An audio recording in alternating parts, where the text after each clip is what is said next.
What are the consequences for us of being related to God? If what philosophers say about the kinship of God and man is true, then the only logical step is to do as Socrates did, never replying to the question of where he was from with, "I am Athenian," or "I am from Corinth," but always, "I am a citizen of the world." After all, why say, "I am Athenian"? Why not just identify yourself with the exact spot your sorry body was dropped at birth? Clearly you prefer the higher designation, because it not only includes that insignificant spot, it also includes your parents and all your ancestors before you, and it's on these grounds that you characterize yourself as Athenian or Corinthian. But anyone who knows how the whole universe is administered knows that the first, all-inclusive state is the government composed of God and man. He appreciates it as the source of the seeds of being, descending upon his father's father, to every creature born and bred on earth. In fact, but to rational beings in particular, since they alone are entitled by nature to govern alongside God, by virtue of being connected with him through reason. So why not call ourselves citizens of the world and children of God? And why should we fear any human contingency? If, being related to the emperor, or any of the other great ones at Rome, is enough to live without fear, in privilege and security, shouldn't having God as our Creator, Father, and Defender protect us even more from trouble and anxiety? "But how am I supposed to eat if I am destitute?" someone says. Well, what about slaves? What about runaways? What do they depend on when they flee their masters? On their lands, their servants, and their silver plate? Hardly.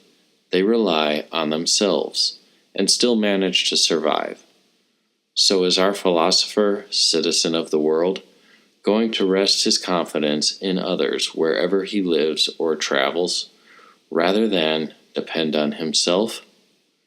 Is he going to be even lower and more servile than irrational wild beasts, all of whom who are self-sufficient, provided with food, and a mode of survival adapted to and in harmony with their nature? Personally, I think that, as I am older than you, I shouldn't have to sit here trying my best to keep you from thinking small or having mean and humble thoughts about you. On the contrary, if there are young men among you who know of their kinship with the gods, and know that we have these chains fastened upon us, the body, possessions, and whatever is required for our biological support and sustenance, I should be discouraging them from the wish to shed all these things as so many chains and return to their kind. That's the effort that should absorb your teacher and mentor, if he really were one. And you, for your part, would come to him saying, "Epictetus, we can no longer stand being tied to this hateful body, giving it food and drink, resting it and cleaning it, and having to associate with all manner of uncongenial people for its sake. Such things are indifferent, are they not? And as nothing to us, and death no evil thing? Aren't we akin to God, having come from him? Let us go home, then, to be free, finally, from the shackles that restrain us and weigh us down. Here we find robbers and thieves, and law courts and so-called despots, who imagine that they wield some power over us, precisely because of our body and its possessions. Allow us to show them that they have power over precisely no one." Then it would be my turn to say, "Friends, wait upon God." Whenever he gives the sign and releases you from service, then you are free to return. But for now, agree to remain in the place where you've been stationed. Your time here is short enough, and easy to endure for people of your convictions.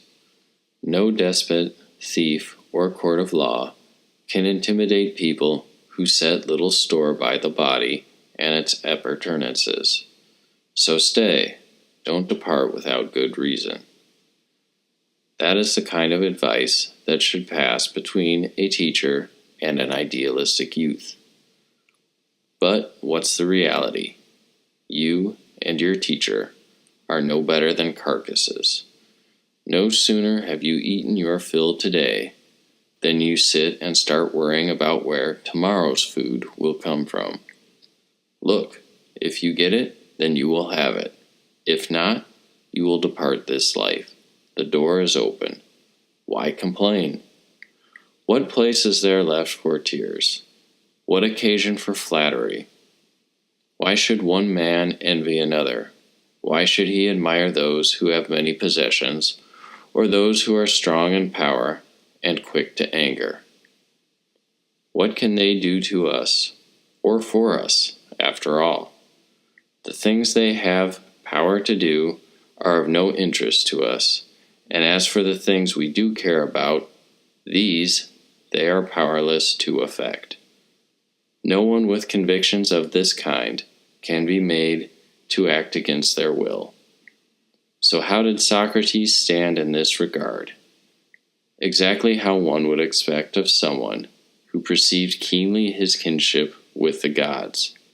If you were to say to me now, "We will release you on these conditions, that you no longer engage in these dialogues that you have been engaging in up to now, and won't give any more trouble to anyone, young or old," I will answer that it is absurd to suppose that if a general of yours stationed me at a post, I would have to maintain and defend it, choosing to die 1,000 times rather than quit. But if God has assigned us a post with a set of duties, we might decide to abandon that. There you have a man who was a genuine kinsman of the gods. But we, on the other hand, identify with our stomachs, guts, and genitals, because we are still vulnerable to fear and desire. We flatter and creep before anyone with the power to hurt us where any of those things are concerned. A man once asked me to write to Rome for him because he had met with what most people consider misfortune.